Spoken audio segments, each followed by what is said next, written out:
Hey guys, done with the cable companies and messy wires?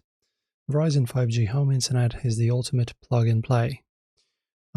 Today, I'm showing you the self-install guide to find the strongest signal and get your entire house online without waiting for a technician.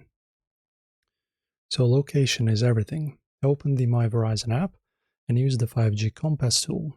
So this uses your phone's AR to point exactly toward the nearest 5G tower in your neighborhood.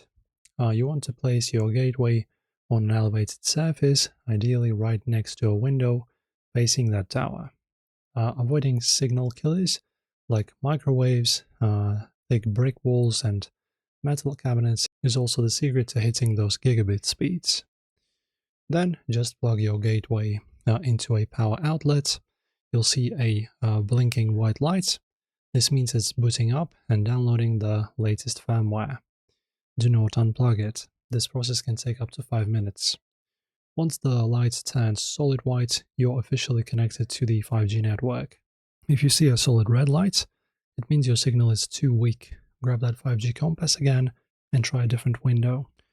And now let's make it official. In the My Verizon app, tap Activate. The app will scan your gateway and link it to your account. You can choose to mirror your old Wi-Fi name and password.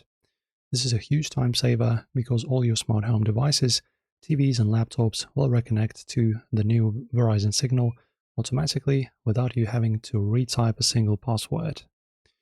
And the final step, just run a Wi-Fi analyzer inside the app. It will check for interference and suggest the best channel for your home layouts. That's it. That's how you cut the cord and switch to 5G. If the setup helped you out, like and subscribe, and thank you for watching.